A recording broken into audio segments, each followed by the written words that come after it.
So this is a water transfer setup. Basically what we have in the back of the truck here is a 35-gallon tote tank, so to say. You can pick these up at Tractor Supply or Agri Supply, about $100. I maybe paid like $105 or something for that. It's got a thing on the bottom where you can put a valve, like a ball valve or something, which I actually have one, but I picked up this at Harbor Freight or somewhere like that, Northern Tool, Harbor Freight. These are little pumps. They cost about $45. You can get them either where they run on 110 or where they run on 12 volt. Since I have a 110 converter in this truck, inverter, I just got the 110 so I can plug it into the camper or into the truck.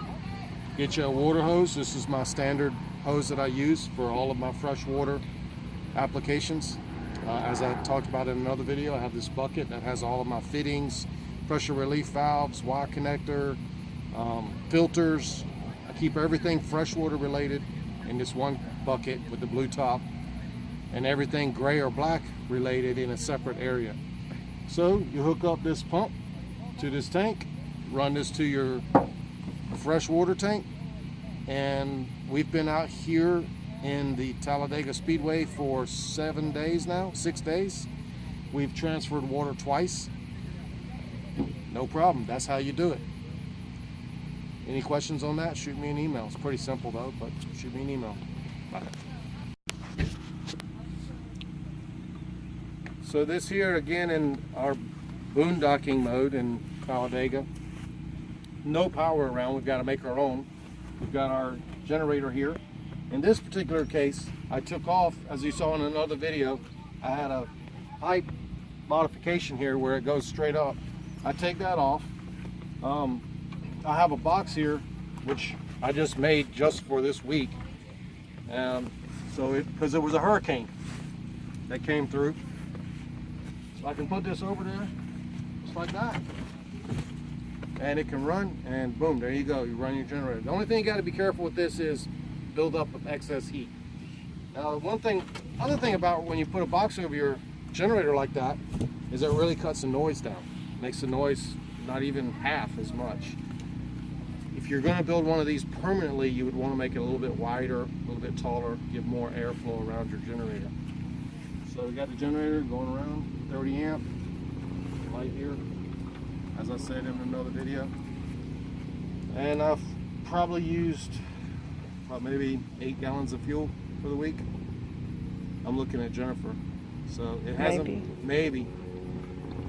I think, I fill this up every day. It takes about 1.5 gallons to fill it up. So 5-7 gallons of fuel for the week. So pretty good week, pretty cheap. We've been here all week and we haven't paid anything other than this, gasoline. Living cheap, living free. Send me an email if you got any questions about it. So somebody on Facebook saw one of my pictures and saw this thing. This is a little dog carrier I made for my Chihuahuas. Peaches is not going to be able to stay in here, and that's just it's too small for her. But all I did was go to Lowe's. I got 3/4 inch pipe, 3/4 inch PVC, little elbows, cut them, slapped it together. I use these little bungees here to hold it together. I also use these little wire ties here. And the beautiful thing about this is when I'm done with it, it just folds right up. Just folds up, and we put it right here, or we put it in the back of the truck. It can go either place. I have about $22 in this dog contraption. Without this one in here, when you're just talking 2 Chihuahuas, no problem. I've never had a problem.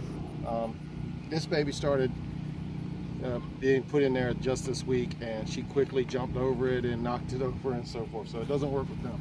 Let me see if I can.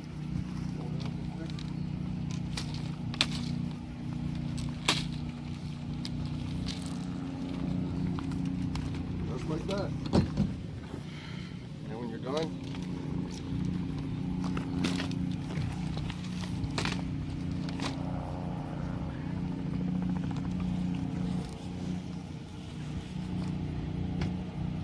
right back to it. So why would you spend $50, $60 on a dog cage if you just have Chihuahuas? 22 bucks. I got to get the dog. They're running off. Bye.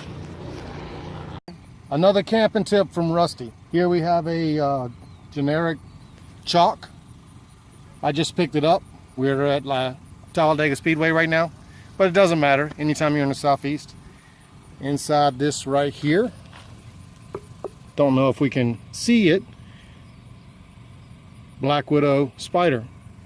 So whenever you pick these up or anything like that, let's knock this out here. Watch, come over here where your feet are. See if we can get her to come out. Come on, I ain't taking, there she is. See her right there? She's alive too. See that? See the hourglass? So I don't know, and that's what I've always been told, the Black Widow spider.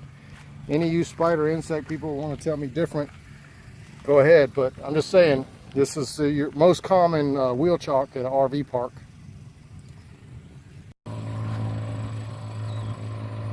So as we were walking back from where that rock was, Jennifer said, kill it. I said, I don't want to kill it, it's part of nature. And she said, well, what if it bites your dog or something?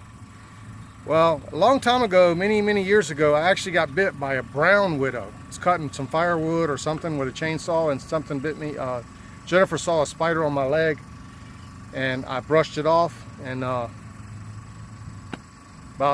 4 or 5 hours later, my whole leg was swollen up and brown and bruising, and we found out that it was a brown widow, which I didn't even know about. So black widows and brown widows and all, I mean, you know, I don't kill things if I don't have to. So I'm sorry, Jennifer, I didn't kill it. I hate spiders though. I do hate spiders, but I did not kill that spider, just for the... I'll go do it. Oh, you're gonna go do it? Okay.